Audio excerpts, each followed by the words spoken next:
दिल्ली वालों की ये कैसी बल्लेबाजी, 128 रन को ही मानो रनों का पहाड़ बना दिया। जी हां, दिल्ली कैपिटल्स वर्सेस केकेआर के बीच आईपीएल 2023 का 28वां मुकाबला खेला गया। यहां पे केकेआर ने पहले बल्लेबाजी करते हुए 20 ओवरों में 127 रनों का स्कोर बोर्ड पे लगाया। तो एक वक्त तक ऐसा लग रहा था कि दिल्ली कैपिटल्स इस मैच को इंपैक्टफुल तरीके से जीतेगी और आईपीएल 2023 में अपना जीत का खाता धमाकेदार तरीके से खेलेगी और जो उनका नेट रन रेट काफी निगेटिव गया है, उस नेट रन रेट को भी सुधारने का काफी भरपूर प्रयास होगा और 127 को वो कम से कम 13 या 14 ओवर की समाप्ति तक चेज कर ले जाएंगे। लेकिन ये मुकाबला इतना सा फंस गया था कि एक वक्त तक ऐसा लगने लगा था कि शायद दिल्ली कैपिटल्स ये मुकाबला भी गवा दे। वो तो धन्य हो लिट्टन दास का, जो उन्होंने 19वें ओवर में वरुण चक्रवर्ती के ओवर में 2 स्टंपिंग चांसेस छोड़े। अगर वो उसका फायदा उठा पाते, अगर वो स्टंपिंग हो पाती, तो फिर दिल्ली कैपिटल्स शायद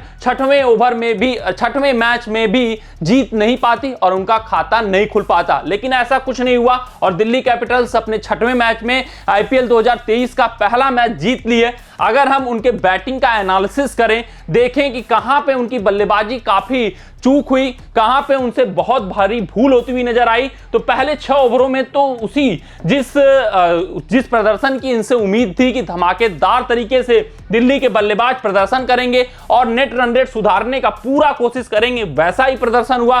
पहले 6 ओवरों में 61 रन बना दिया दिल्ली के बल्लेबाजों ने, 1 विकेट के नुकसान पे। तो ऐसा लग रहा था कि जो बचे हुए 67 रन है वो भी अगले 6 से 7 ओवरों में दिल्ली बनाकर इस मुकाबले को खत्म करती हुई नजर आएगी। लेकिन ऐसा कुछ भी नहीं हुआ।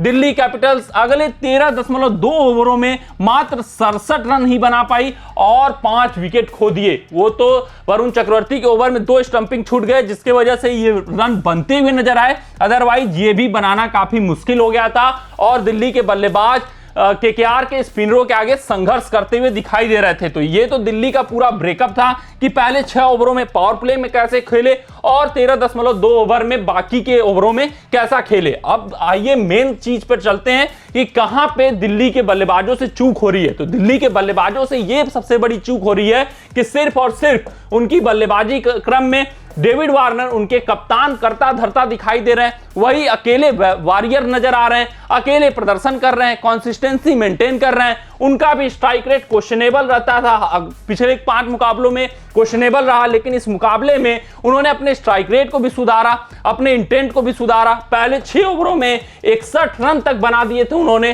तो जो दरकार थी कि दिल्ली के अन्य बल्लेबाजों को रिस्पॉन्सिबिलिटी लेने की, मिचेल मार्श जैसे अनुभवी बल्लेबाज, मनीष पांडे जैसे बल्लेबाज, पृथ्वी शाह जैसे बल्लेबाज, इन बल्लेबाजों को चलने की दरकार थी, लेकिन कोई भी चलता हुआ नजर नहीं आया। मिचेल मार्श का तो इतना बुरा हाल है कि इस आईपीएल 2023 में दहाई तक पार करते हुए नहीं नजर आ रहे हैं। वहीं पृथ्वी शाह को लगातार मौके मिल रहे हैं, वो भी अपने कैपेबिलिटी के अनुरूप प्रदर्शन नहीं कर रहे हैं। जो भी हैं, डेविड वार्नर हैं। इस इनिंग के ब्रेकअप से आप समझ जाएंगे कि दिल्ली की बल्लेबाजी की इतनी खस्ती हालत क्यों है।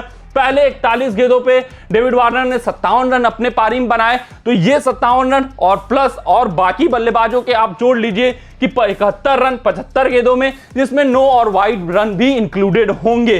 तो ये सूरत हाल था कि 71 रन 75 गेंदों में बाकी के बल्लेबाजों ने बनाया, तो वहीं 41 गेंदों में 57 रन। तो मतलब वार्नर को छोड़कर कोई भी बल्लेबाज रिस्पॉन्सिबिलिटी लेते हुए नजर नहीं आ रहा है। पिछले कुछ मैचों में वार्नर और अक्षर पटेल जरूर बल्लेबाजी में अच्छा प्रदर्शन कर रहे थे, लेकिन इस मैच में अकेले वार्नर ने संघर्ष किया, अच्छा योगदान किया, जिसकी वजह से दिल्ली अपना जीत का खाता खोलने में सफल हुई। लेकिन ये जो समझना होगा, परखना होगा दिल्ली कैपिटल्स के बल्लेबाजों को कि वार्नर से थोड़ी सी रिस्पॉन्सिबिलिटी कम करनी होगी, क्योंकि कप्तानी और बल्लेबाजी करना एक कठिन काम होता है और डेविड वार्नर दोनों ही कठिन काम करते हुए नजर आ रहे हैं। तो मिचेल मार्श, पृथ्वी शाह, मनीष पांडे और फिल साल्ट जैसे बल्लेबाजों को रिस्पॉन्सिबिलिटी लेकर अच्छा खासा स्कोर बनाना होगा। तो आज के अपनी इस रिपोर्ट में बस इतना ही। आप सभी अपना ध्यान रखें, सुरक्षित रहें, स्वस्थ रहें, मस्त रहें। जय हिंद, जय भारत।